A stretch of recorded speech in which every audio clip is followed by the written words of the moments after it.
All right, hello everyone. Good afternoon, and thank you all for coming tonight. Please help yourselves to the snacks and the giveaways over there. We have seed packets, we have cloth bags, and a bunch of literature to help you all take some of the information home and do what we did here at home. That's the goal. My name's Brandon. I'm the director of the Wellesley Natural Resources Commission, and I love bad jokes, so I'm going to start with a very bad joke to lighten the mood. What do you call a baker's favorite flour? A chrysanthemum. Well, on behalf of the Natural Resources Commission, we're pleased to formally celebrate the opening of the Simons Park Habit to Habitat landscape. I think you'll enjoy hearing from our designer much more than me, but I wanted to quickly make one plug and some acknowledgments.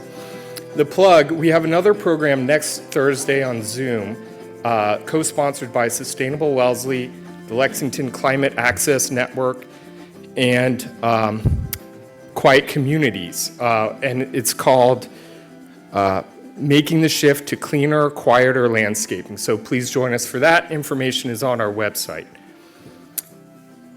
First, I wanted to thank the Wellesley Free Library for hosting us this evening, as well as supporting the project and tolerating increased traffic and deliveries during construction. I really think this will be an incredible resource for library patrons, and we hope to continue to partner with the library for ongoing education as the park evolves. And thanks for Wellesley Media's coverage tonight, as well as throughout the project. Next, I wanted to thank the Wellesley Community Preservation Committee. This project was funded in large part from a CPA appropriation at the 2022 annual town meeting, and the CPC's continued advocacy for Wellesley's open spaces makes these initiatives possible. I also want to thank the Department of Public Works leadership and staff for their efforts on the project as well. This type of project pulls them away from other critical services, but their effort, knowledge, and ingenuity really maximizes the return on the investment made by the town. Thanks to Lisa Moore, the NRC's Environmental Education and Outreach Coordinator, who's been amazing at helping coordinate volunteers, educational opportunities at the garden, and putting together the details for tonight, including this awesome spread over here. She made all that by hand. Last weekend, Lisa worked with a group of Girl Scouts on the City Nature Challenge, where volunteers captured biological survey data at various locations in town, including Simons Park. Finally, and perhaps most importantly, thank you to the volunteers, including the middle school students who helped bag about 1 million pounds of sand, and all of you who have given your time, energy, and passion to make a difference. By trusting that the plants we installed last fall would indeed pop up this spring, you have all breathed new life into this space, and I can't wait to see the results. So now I'd like to introduce Evan Abramson, Principal of Landscape Interactions and Architect of the new Simons Landscape. Evan is a landscape designer, filmmaker, photographer, author, and environmentalist responsible for over 300 acres of habitat installed in the Northeast.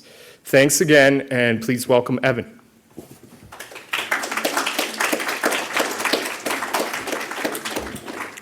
All right, thanks for coming.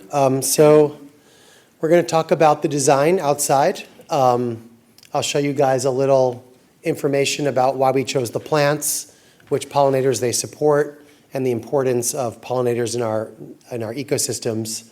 And then we'll go outside together and we can walk through the park and we can talk about it, or I can answer any questions you have. So I hope you stick around for that.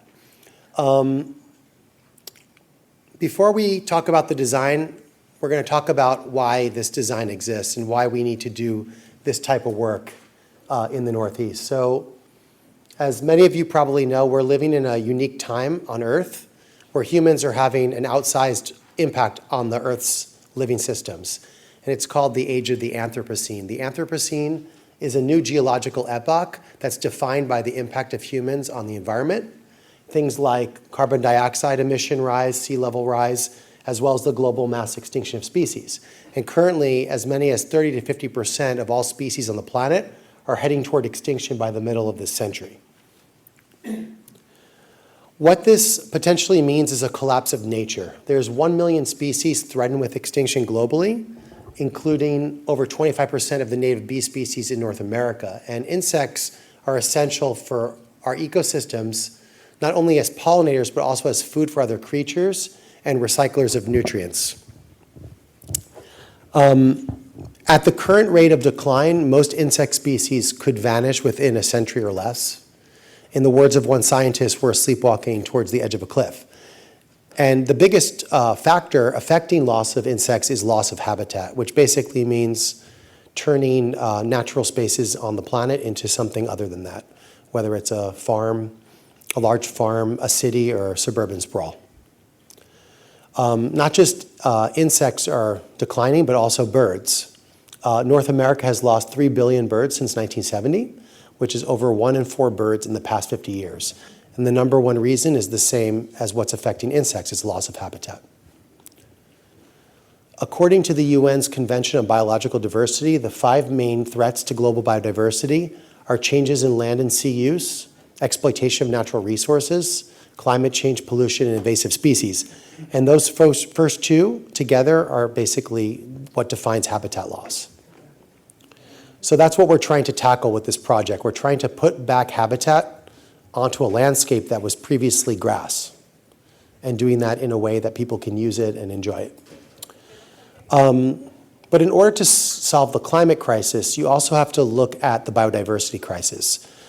Just trapping carbon dioxide or reducing emissions is not enough, because connected, diverse ecosystems actually help stabilize the climate, and they have a better chance of thriving in a world where the emissions are rising. So if any of you have had the sensation of being in a town center or a city in the middle of the summer, and then driving to perhaps your home or a friend's home or a trail in the forest, and you go under the canopy cover, you might find that the temperature on your car's dashboard could drop by as many as 10 degrees. And that's because of the stabilizing effect of the temperature that the trees have. And so when we remove trees or other natural plants from our landscapes, we're accelerating the impacts of climate change. And so that's why we need these biodiverse ecosystems to stabilize the climate and to help us deal with that. It's not just enough to reduce carbon dioxide emissions. Looking at grasslands specifically, grasslands widely defined could be considered something like a field or a meadow. It's an open landscape that's not dominated by canopy trees. They tend to be relatively well-draining, not wet. So grasslands hold 20% of the global carbon stocks, as well as a third of the world's land-based carbon. And a 2019 study found that cropland expansion in the US, turning grasslands into crops, actually put as much carbon dioxide in the air annually as 31 million cars. A 2018 study found that by conserving grasslands in the US, we could prevent almost 3 times as much carbon emissions as conserving forests. So it's sort of counterintuitive, but grasslands actually store more carbon underground than forests. And where, a lot of us hear about the Amazon and deforestation, obviously that's a big concern, but half of all temperate grasslands in the world have already been destroyed, compared to about 20% of the Amazon. So we've actually lost more grasslands than Amazon. This is looking at carbon storage in the Earth's ecosystems. So you'll see that wetlands are our biggest carbon sink. They hold about 643 gigatons of carbon underground. Another major carbon sink are grasslands, which for us in the Northeast, we could consider to be a field or a meadow. And then you can see here forests. So actually grasslands hold more than twice as much carbon than forests, and that's because of the soil. Soil contains almost twice as much carbon as all of the living flora and fauna combined. This is an example of one of the plants that you'll find in a native meadow or grassland. This is Indian grass. You can see that its root system is about 12 feet deep. That's a visual for where the carbon is being stored. So in a climate change scenario where we're facing lots of different threats, one of them is wildfire. Places that normally would not be at risk of wildfire are becoming at risk. And we've had wildfires in Massachusetts many times over the past few years. I think last year there was a major wildfire in Clarksburg and North Adams that took down a number of acres. So unlike a forest, when a grassland burns, the carbon remains stored underground in the roots. When a forest burns, it is released into the atmosphere because of the biomass, the wood is burned. So if you're facing a climate change situation where there might be more wildfires in your community, it could actually be preventative to not increase the forest cover, but rather have a mix of forested open fields or meadows. This is a diagram of the root systems of different native plants that you would find in a meadow or a grassland here in Massachusetts. So on the left, that is Kentucky bluegrass. That's your typical lawn grass. You can see that it has a root of about 2 inches deep. That's what was in Simons Park before we began the project. This is heath aster. It's one of our native asters. Its root depth goes to be about 8 or 9 feet. This is switchgrass, and this is little blue stem. All three of these are outside in the design. So there's a lot going on underground that we don't see, but it's extremely beneficial, not just for carbon, but for insects, for water holding capacity. You know, this is an area that's next to a stream. So all of this is beneficial. So our approach at Landscape Interactions is essentially we want to design nature in this age of the Anthropocene. And we see opportunities for recreating habitat on everything from farms to conservation properties, campuses, private homes, even large-scale solar arrays. What happens at the pollination scale, the interactions between pollinators and plants, affects the entire food web. So you can see here at the bottom, this is the basis of the food web that feeds all wildlife, including humans. You have pollinators, such as bees and butterflies, pollinating plants, producing seeds and fruit. That feeds the primary consumers, things like birds, deer, small mammals, rabbits, mice, even amphibians, which then feed secondary consumers who might predate upon those herbivores, or they might also eat the plants directly. And then tertiary consumers, which are our top predators, things like coyote, bald eagle, and so on. So we're in that food web as well as humans. If this is not happening, none of this can live. So why are pollinators so important? Pollinators are primarily insects that fertilize plants producing seeds and fruit. About 80% of the world's flowering plants need pollinators, which includes deciduous trees. Bees alone pollinate about 45% of the food crops grown in Massachusetts and about 1/3 of the global food supply. Depends upon pollinators. And as I mentioned, they're vital to habitat and ecosystems across the planet. Some plants have a specialized relationship. They might only be pollinated by a particular species or a particular genus. And approximately 15% of the bees in the Northeast are pollen specialists, meaning that they only gather pollen from a particular small group of plants. So looking at the needs of a bee specifically, that's a proxy for creating a vibrant, biodiverse landscape. We've got about 4,000 native bee species in the US, and over 400 of them are present in Massachusetts. Native bees are doing the vast majority of pollination. A global study of 41 different food crops across the entire planet found that wild pollinators were twice as effective as honeybees in producing seeds and fruit on all 41 food crops. That was everything from coffee and cotton to things like watermelon, blueberries, strawberries. The average average range that a native bee goes from their nest is only between 200 and 1,800 feet. So if you're trying to create a corridor or any sort of interactive, interconnected landscape, you actually need to have little bits closely located to each other. 70% of native bees in the Northeast nest underground, including bumblebees. Most live alone. They don't have colonies. So it's a single female queen that's collecting pollen, laying the eggs, providing them with nourishment. Then they go out of the nest and they live their life. Habitats include things like bare, exposed, well-draining ground, soft twigs, such as in elderberry or Joe Pye wheat, abandoned rodent burrows, and dead trees and snags.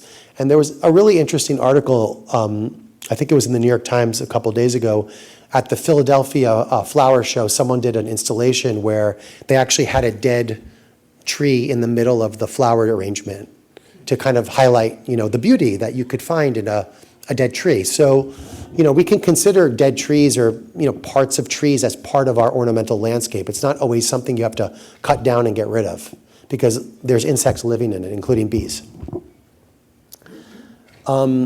So as far as the travel range of bees, this is just an example. This is from one of our projects in the Hudson Valley.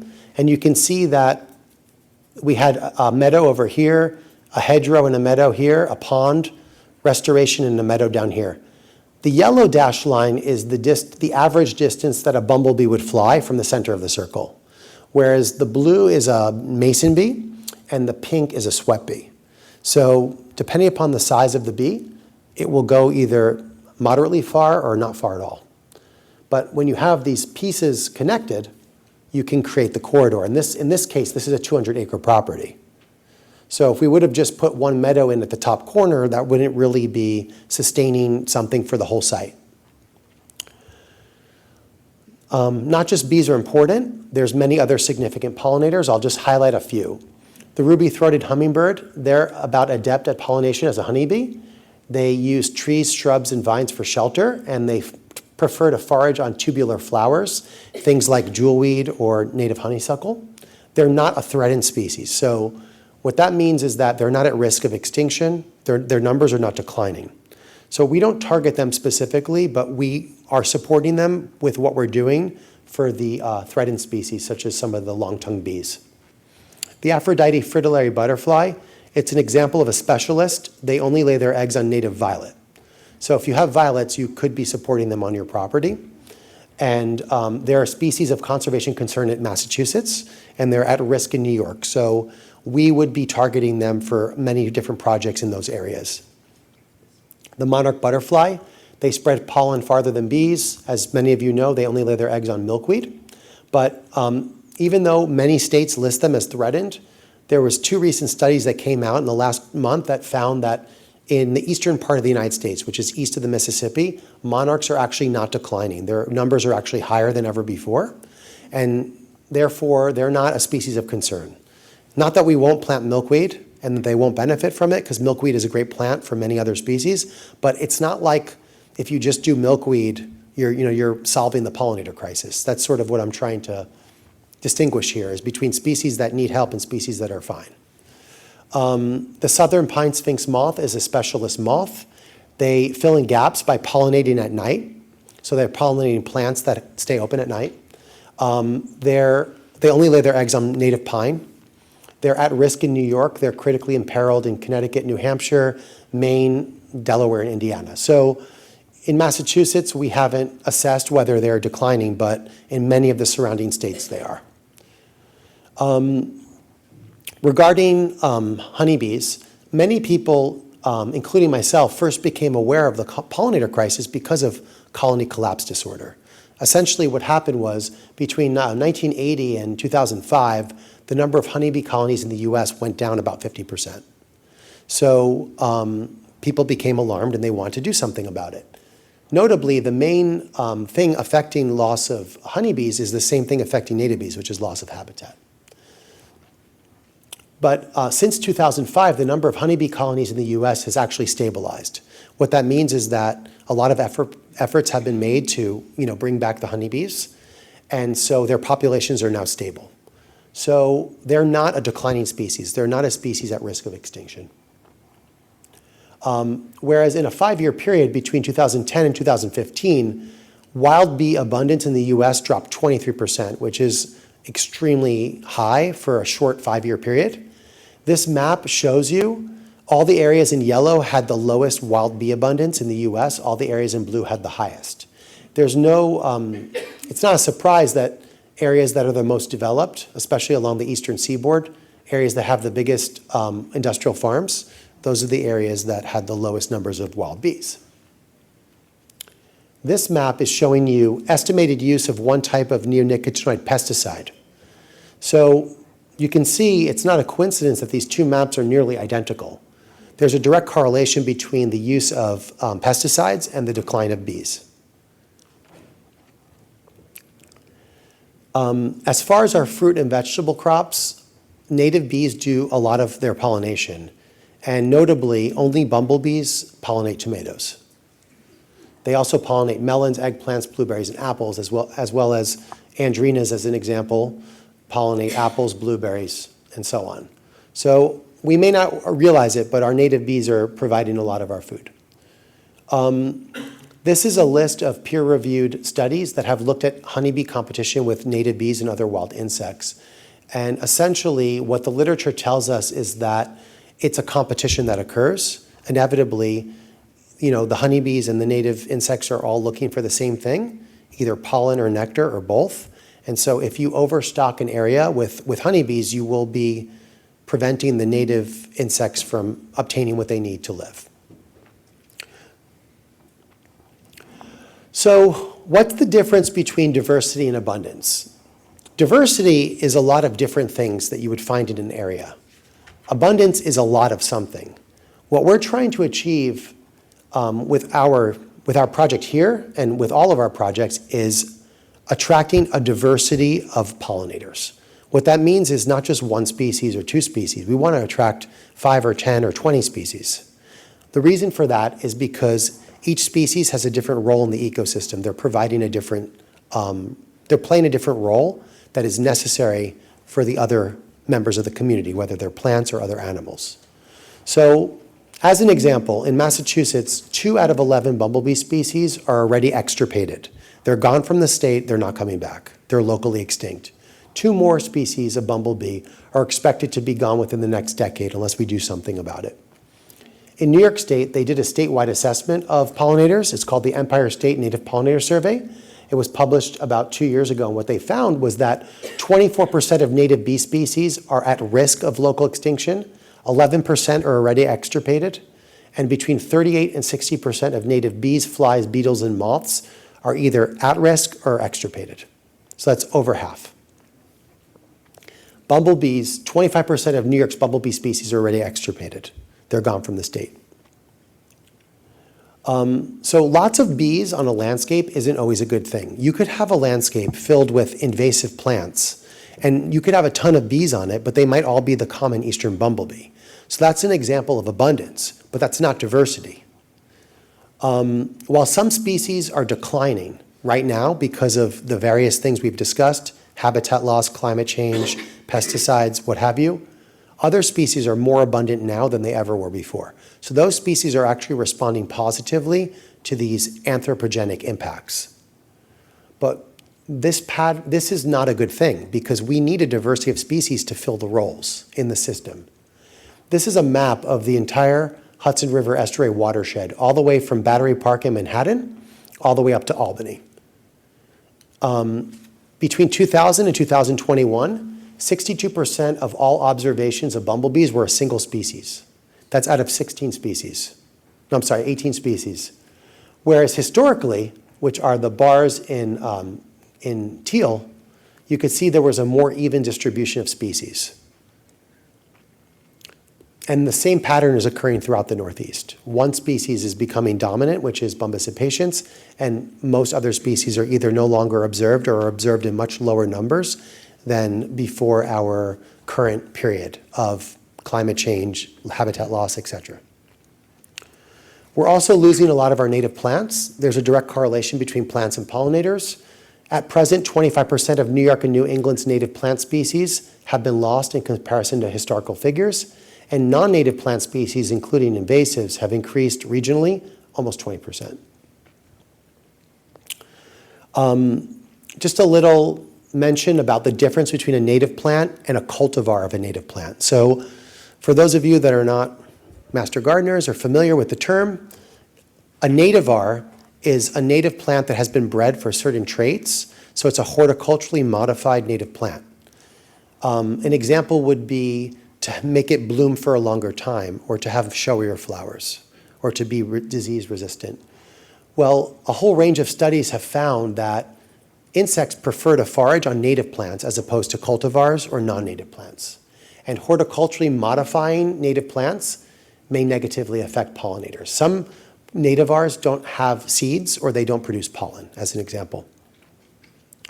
A study that was done by Doug Tallamy in the Washington, D.C. area found that in suburban yards, if less than 70% of the landscape was native, there weren't enough caterpillars to sustain a single nest of Carolina chickadees. So you can see the correlation between pollinators and birds. What we're doing to support the pollinators supports the birds and all other wildlife. Essentially, diversity is going to be resilience. The more diverse of a landscape you have, the more diverse plants that are on the landscape, not only in terms of species, but in terms of plant types, flowers, grasses, shrubs, trees, sedges, the more of a chance that landscape is going to have to survive in the event of a disturbance, such as a drought, a flood, a wildfire, a disease, or other impact. So we don't want to rely upon a small group of plants to solve all of our problems. The more diverse you can make your landscape, the more of a chance it will have of thriving, and the more species it will support. So that was sort of the background. Now I'm going to talk to you about the design that's outside, and we can go look at it together. So the project is called Habit to Habitat. This is what I think is the best title of any project that we've done. It was created by Lisa and Brandon at the NRC. The idea is taking the habit of mowing the grass outside and turning it into habitat. And that's exactly what we've done. So this is what the park looked like just about 2 years ago. These pictures were taken in July of 2022. You can see that the main area was mowed lawn. The existing conditions of the site. So our area for the design is about 2.25 acres between the stream that runs in the middle of Simons Park and the library. So we're looking at this area here, and the library is right over here. The site was characterized, as I mentioned, by a large homogeneous lawn. It was primarily non-native grasses and white clover. It was bordered on the west by some ornamental plantings, including trees along the library, a riparian forest to the east, and in the bottom left corner, there's a small ornamental cherry grove that is probably in bloom right now. Steep slopes characterize the western portion of the site, draining from the library towards the stream. Most of the area was in full sun with part shade conditions around the edges, and the site is predominantly either sandy loam or urban fill that's sandy. So it's a relatively well-draining site. As I mentioned, we broke the site out into basically 5 zones. The riparian forest corridor, zone A, the riparian corridor in deep shade that leads towards a trail that goes with a little footbridge towards the school. There's the cherry grove, the ornamental landscaping along the library, and this large open lawn. So what we like to do with our projects is to establish a baseline of which pollinators are on the site before we do any changes to the landscape. That way we can compare it in the future to see if the project had an impact. We surveyed this site 3 times before we did anything. We didn't pull a single piece of grass. It was surveyed August 5th and August 25th, 2022, and then again May 15th, 2023, right before we tarped it. The entire lawn area was surveyed, as well as the forest edge and the edge along the library. On all 3 the site was surveyed, I will mention, by Dr. Robert Jagir, who is the founder of the Beecology Project. He's a pollinator ecologist with over 25 years of experience, and he's a professor of biology at UMass Dartmouth. On all 3 instances, not a single bee or butterfly was observed anywhere on the site. In one of the instances, the lilacs were blooming, but there were no insects on them. So not a single bee or butterfly was observed. So anything that we do here is going to be an improvement. Let's just say that. And I think it already is. Now I will mention, Lisa provided me with a list. They did a BioBlitz here a couple of weeks ago where the Girl Scouts went out with some adults and observed as much as they could. They already have identified 12 different insect species, including 3 or 4 bee species, and it's not even May. I mean, it's May 1st. This was done in April. The project was just planted last September, so we've already attracted bees. I mean, we can all say that we've made an improvement already. They've also identified 34 unique plant species and 13 different animals, including birds and mammals. So that's our initial results, but we'll have more comprehensive results probably in the next 2 growing seasons. This is the list of at-risk pollinators that are being supported by the Simons Park design. 45 native bee species and 34 native butterfly species. They're all at risk, meaning that they are at risk of local extinction. And the plants that they need are in the design outside. I'm going to show you just a few examples of some of the species that the design is supporting. This is the eastern willow miner bee. It's a pollen specialist. They only gather pollen from native willow. This is the blueberry cellophane bee. They only gather pollen from plants in the Ericaceae family, which includes blueberries, bearberries, and huckleberries. And this is the common loosestrife oil bee. They only gather pollen as well as floral oils from native loosestrife. This is the Froston elfin butterfly.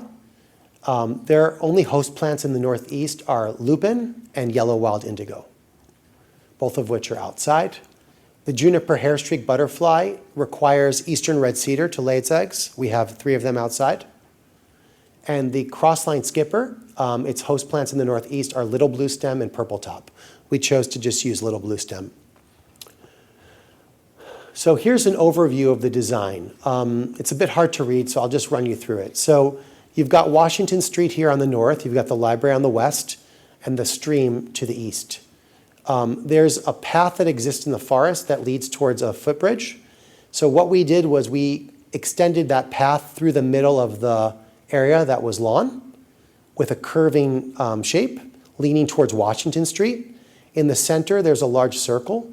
That's a gathering space where, anyone can go. You can have a small event there. It's about, if I'm not mistaken, it's about 35 feet wide. The path is 8 feet wide. The entire path and gathering space was seeded with fescues that grow to be about 8 inches. So it's considered to be a no-mow lawn. It's a lawn that doesn't need to be mowed because it doesn't get very tall. We have a meadow here in a circular shape. When we go outside, you'll see that it's about 4 inches taller than the grass right now. That's the cover crop that we seeded with it. The yellow areas of the meadow are in full sun, and then there's a part shade area. There's a red bud here, a couple of areas that are bare exposed ground that we mixed with sand. That's for bee nesting underground. They're called nesting strips. We've got them up here as well. Along the forest edge, there's 3 eastern red cedar and a sumac, followed by a couple of different upland native willows, some native roses, and then a sort of transition area with low bush blueberry and a mix of native flowers and shrubs. Along the gathering space up against the library, there's a flowering grassland that consists of native warm season grasses such as little blue stem, big blue stem, and switchgrass, interspersed sporadically with taller flowers like purple giant hyssop, purple Joe pieweed, and milkweed, lupin, and zizia. And then there's a gathering space here. A reading nook here. You'll see there's a large boulder, and it's surrounded by service berries and a red bud to create a sort of enclosed space where someone could potentially read a book or get some shade. And there's a bee and butterfly lawn area with 3 large boulders that you can sit on. That's all native plants that are mimicking what we consider a lawn. They're all low growing. It's a mix of flowers and sedges and grasses, and you can walk on it, and it doesn't need to be mowed. The first phase of the project, which potentially is the only phase because I think we pretty much got everything we needed in the ground, was this area here. We decided to hold off on this area because of various reasons. And this is the list of plants that were installed. So I mentioned we have, I'm going to try to read this here. We have serviceberry, we have redbud, we have eastern red cedar, we have scrub oak, sumac, prairie willow, and dwarf prairie willow, and meadow willow, yellow wild indigo, northern bush honeysuckle, shrubby St. John's wort, Carolina rose and Virginia rose, native blackberries and raspberries, including purple flowering raspberry. We have meadowsweet and lowbush blueberry. Then we have native thistles, big blue stem, Pennsylvania sedge, little blue stem, and switchgrass. And then we've got a whole range of native perennial flowers, including purple giant hyssop, Canadian milk vetch, downy woodmint, hairy woodmint, fireweed, claytonia, which is spring beauties, a couple of different Joe Pye weeds, native geranium, spotted St. John's wort, it's hard to read here, northern blazing star, which is Liatris noviangliae, lupin, bee balm, and some goldenrods and asters. And then the meadows have a couple of extra species that are not in the rest of the design, a couple of different species of goldenrod and aster, more of those native warm season grasses, and a couple of extra flower species. The bee and butterfly lawn consists of downy woodmint, which is Blophelia, plains oval sedge, which is Carex brevior, Carex pennsylvanica, which is Pennsylvania sedge, Danthonia spicata, poverty oakgrass, path rush, Canadian wood betony, Prunella vulgaris, common self-heal, and a couple of species of native violet. And this is a diagram of the bee nesting strip. We excavated the top 4 inches of vegetation and soil and put back in half the soil mixed with sand. And we're keeping that clear of vegetation so that ground nesting bees can access it. So to install the design, first we had to get rid of the grass. In May of last year, the entire site was tarped. We were concerned that people would be a bit shocked at looking at that outside the library for 5 months. And so Lisa had the brilliant idea to create stencils. And some of you may have observed last summer that the tarp had colorful stencils on it, spray painted, of flowers and insects. And not a single complaint. This is what it looked like after we planted it. The site was planted over the course of 2 days by about 50 volunteers from your community. Master gardeners came out, kids came out with their parents, and we got the whole thing installed.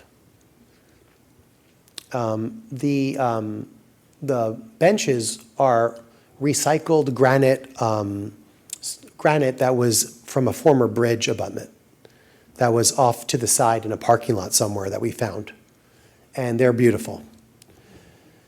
So here's a view of hopefully what the site will look like in a couple of years. We've got the meadow here with the path running through it, leading to the reading nook that I mentioned, the bee and butterfly lawn, and the gathering space surrounded by the flowering grassland and shrubs. And then just a couple of different plant species, being labeled and the pollinators that they support. So we've got the early goldenrod in the meadow that supports a couple of different andrinas and, gosh, this is so hard to read. A bunch of different bees. That's, I think, Epiloscutularia. The purple giant hyssop, it supports the clouded sulfur butterfly, Megachile brevis bees. The eastern redbud supports, oh God, this is really hard to read. What's that? Yeah, and Henry's elfin. Yeah, Casey did this, so she probably knows. The prairie willow, Bumbus vagans, and Acadian hairstreak. I mean, these plants support more than 2 species each. We just picked 2. The lowbush blueberry supports that Coletis validus that I showed you earlier. And one of the mason bees, Osmia treventris. The roses are supporting a bunch of different bees, and the little blue stem supports the skipper butterflies as a host plant. And then this is a chart showing you different plants that are outside on the landscape and when they bloom. So you can see that we've got continuous blooms from March through October. And then the different species that they support. So some species might be supported all season, like some of the butterflies, they fly the whole season, whereas other ones might only come out in the spring or only come out in the midsummer. And so the timing between the plants and the butterflies is important, as well as whether the plants are providing pollen or nectar for the different bees. We have a PDF on the NRC website that outlines a lot of this, but it's going to be updated in the next couple of weeks to provide you with a little bit more information, including some recent photos. But essentially, it will give some guidelines regarding site preparation, things like tarping, if you want to follow any of these steps, as well as a recommended schedule for meadow mowing and seeding. I recommend typically seeding meadows either in the fall or the winter, and including a cover crop of winter wheat with that to ensure that it doesn't get overtaken by weeds. And then we've got some general best management practices. Now, just to give you guys a glimpse of what you might be expecting to find outside in the next few years, we talked about the baseline surveys that we did where we found not a single bee or butterfly before the site began. Well, a project that we did in Egremont, which is in Berkshire County, all the way across the state near Great Barrington, is a good example of what we should find in Wellesley. So when we began in 2020 in Egremont, it was, again, a public park, just like here, and it was, again, all grass. The project was also installed by volunteers over a weekend. And we put in about 20,000 square feet of habitat. 3 years later, this is what the site looked like. And that site is a little bit unique in that it has a mix of wetland and upland conditions. So it has a different plant list because some of the areas are quite moist. But essentially, what I want to highlight is that when we first started in 2020, Dr. Jagir went out, he surveyed the site, and he found just 2 bumblebee species on the site in Egremont, and they were both common species that are abundant. We had a citizen scientist training last summer. In 1 hour, 7 bumblebee species were observed on the site, including 2 species that are at risk. And so that's in a 2.5-year period.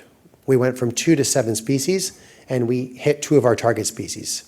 And we haven't even surveyed for butterflies yet. So hopefully we'll have similar successes here in Wellesley. We attempt this with all of our projects to improve functional diversity of the landscape over time.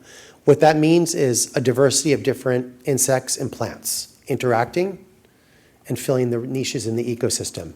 We use native bumblebees and butterflies as a metric of success, meaning we are surveying for bumblebees and butterflies to compare the differences. That's how we know if it's working. We don't have the budget to survey for every single insect, so we pick 2 groups that we know show differences, and we show them over a 3-year period. Year 1 is before we install, before we do anything, and then years 2 and 3 are typically after the site has grown in for a couple of seasons. Science informs the design process, the plant list, and measures the results.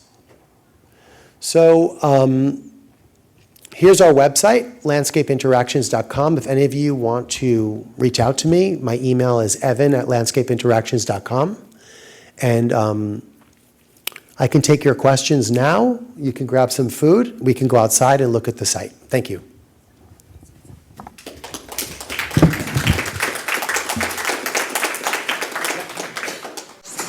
I actually have to confess, I have a shameless plug. Okay. So thank you, Evan.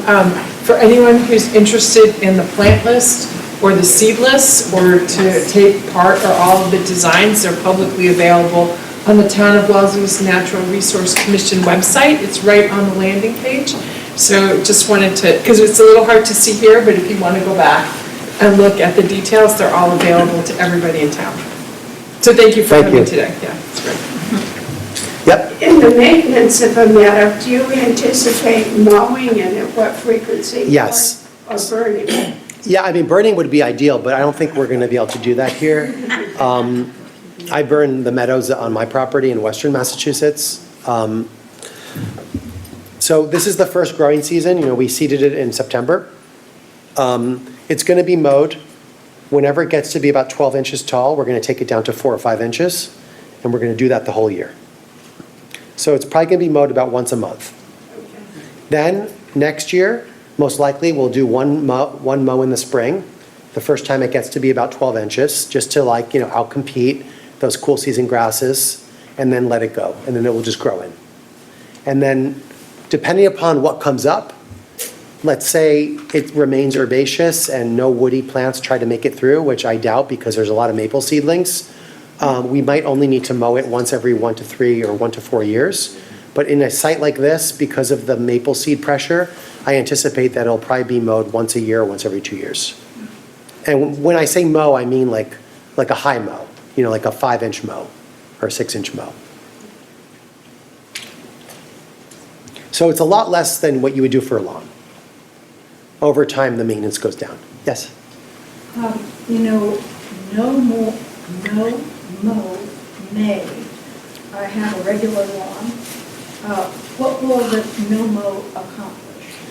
Yeah, that's sort of an interesting discussion. Like on a site like this, where it's predominantly non-native grasses and non-native forbs, like white clover and dandelions, I don't think it's really, it's not going to make a big difference to do a no mow May. We did it here and we didn't find insects. So it happened to be very dry in 2022 when it was observed, but even last spring, there weren't any bees or butterflies. If you have a lawn that perhaps maybe used to be part of a farm or an old field, sometimes if you let it grow, you might find native flowers in it, or even little blue stem. And in that case, a no-mow could be good. It could be beneficial. It all depends what's growing in the lawn. Brandon? Well, to follow up, ecologically, it may not have a huge benefit, but if you're using a gas-powered mower, it will absolutely have a benefit of not mowing grass. Also habitat for things to hide and stay and be. So there are other benefits other than just Yep. I noticed when you were planting the meadow originally, you didn't just use seed, you used some small plants. Can you establish a meadow just through seed? Here, the meadow, what we're calling the meadow, was all done with seed. The areas that were done with plugs are they're not the meadow, so to speak. Okay. They're the reeding nook or the flowering grassland or the edges. So the site is, let's say, 30% meadow. That was seeded, maybe 20% meadow, and then the other 70% was established by plug or shrub or tree. So we did both because we want to, offer the community references for different ways you could approach your own property. If you're on a tighter budget, the meadow is going to be less expensive, obviously. Yep. So what's your thinking on, the garden's going to kind of go wild, and some things are going to start taking over, and other things that you kind of wanted there are going to disappear. And, so what's your thinking on the dynamic nature of the site? Well, we're hoping to, keep a pretty good handle on it for the first couple of years so that what we planted will establish and fill in the gaps. This was a conversation we had, and we decided last fall after we planted, Brandon and I, to blow in about 4 inches of mulch, natural mulch, because we really didn't want that weed pressure. And the site is currently being weeded at least once every 1 or 2 weeks until we can get a handle on where things are at. I recommend the first 2 seasons weeding as much as possible, and then at that point, you probably are going to be fine. But not just weeding, there's going to be some native stuff is going to just want to take over? Sure. Yeah, some species are more aggressive, like the switchgrass is an example where maybe over time we want to weed out some of the switchgrass, like if it's preventing some of the other grasses or flowers. But at this point, I try to, create an even mix. So I'm familiar with the relative, aggressiveness of certain species. Quite frankly, I didn't put in hardly any goldenrods. And the ones I picked were not aggressive. Same thing with, the grasses, the switchgrass is only probably 15% of that area where it's present. I don't have it as the majority. And it's spread evenly throughout. Now, how are you going to respond to native volunteer plants like goldenrod and pokeweed and milkweed? Some of those might say, hey, this is a great place to grow. I'm going to come in here. Yeah, we're gonna see what happens. Like even last year, before we planted, there were these 12-foot high Jerusalem artichokes that came in. That was actually a result of the NRC's efforts to combat invasive species that were there before. So we were happy with that. We left those and we worked around them. It just is one example.